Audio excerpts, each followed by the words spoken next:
Assalamualaikum warahmatullahi wabarakatuh. Perkenalkan, kami dari kelompok 2 akan memaparkan hasil diskusi kami pada mata kuliah pemahaman peserta didik dan pembelajarannya topik 5 4A, ruang kolaborasi. Berikut anggota kelompok 2, Ustainah Isnaini, Nurul Fitri Rahmadani, Dei Gratia Kantinabila, dan saya Diani Wahyuningsi.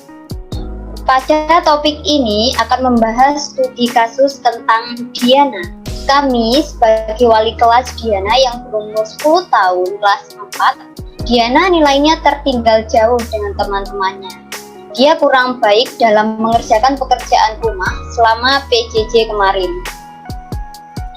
Sehingga berdampak pada nilai ulangan yang buruk. Namun ketika ulangan tersebut diulangi secara lisan maupun individual, Diana dapat menjawabnya dengan baik. Pertanyaan pertama, kira-kira bagaimanakah cara melakukan asesmen terhadap keadaan Diana? Kami sebagai wali kelas Diana, pertama akan menganalisis terlebih dahulu dan mencari tahu terkait karakteristik Diana dan latar belakang Diana. Selanjutnya, kami juga meminta Diana untuk melakukan self-assessment atau penilaian diri yang berkaitan dengan tingkat ketercapaian kompetensi pada suatu mata pelajaran.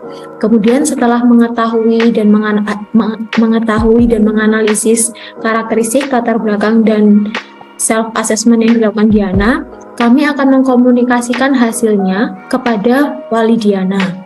Selanjutnya, kami akan merancang asesmen yang sesuai dengan keadaan Diana.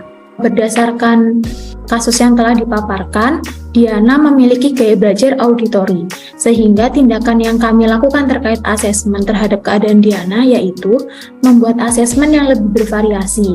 Jadi tidak hanya memberikan tugas dan tes berupa soal-soal secara tertulis, tetapi bisa juga berupa tes lisan, presentasi individu, atau penugasan proyek. Selanjutnya juga dilakukan tindak lanjut penilaian dengan menyesuaikan hasil tes diagnostik Diana. Kemudian beralih ke pertanyaan selanjutnya, yakni mengenai jenis asesmen apakah yang Anda berikan kepada siswa Anda tersebut, dalam hal ini Diana. Kemudian jelaskan pertimbangan Anda. Nah, yang pertama yakni asesmen yang mendukung gaya belajarnya yang condong ke auditori. Nah, kenapa kami bisa mengkategorikan bahwa Diana ini termasuk gaya belajar auditori seperti apa yang tadi disampaikan oleh Bu Nurul Ramadhani. Nah, kemudian pada poin kedua, media pembelajaran untuk Diana akan dilakukan secara lisan dalam bentuk video maupun rekaman.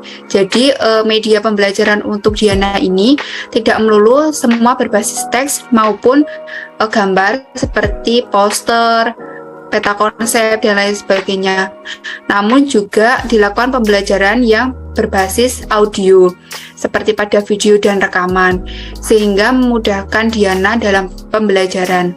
Kemudian yang ketiga yakni melaksanakan assessment for learning dan assessment as learning dilakukan secara lisan untuk mendukung gaya belajarnya yang auditori.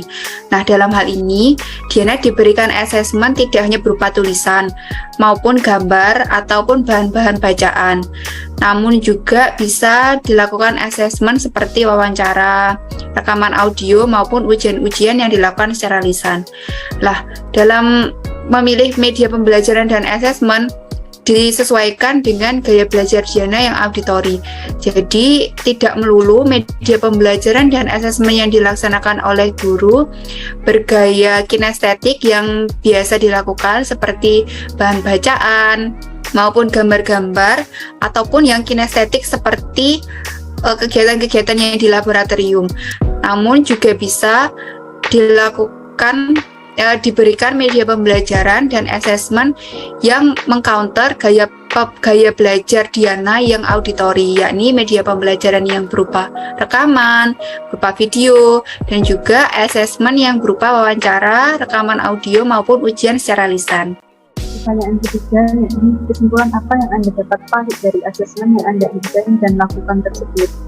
Kesimpulan yang dapat kami tarik yaitu setiap anak memiliki karakteristik yang berbeda, sehingga untuk cara penilaian yang harus dilakukan secara bervariasi agar mampu menilai setiap kemampuan anak dengan baik. Hal-hal yang dapat kita lakukan yakni yang pertama, melakukan tes diagnostik terhadap karakteristik peserta didik. Setelah mengetahui hasilnya, kita menerapkan asesmen produk berupa self-assessment khususnya gaya belajar. Kemudian memberikan variasi penugasan kepada peserta didik sesuai dengan hasil tesnya.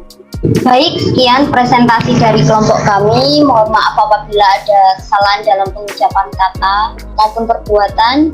Sekian dari kelompok 2. Wassalamualaikum warahmatullahi wabarakatuh.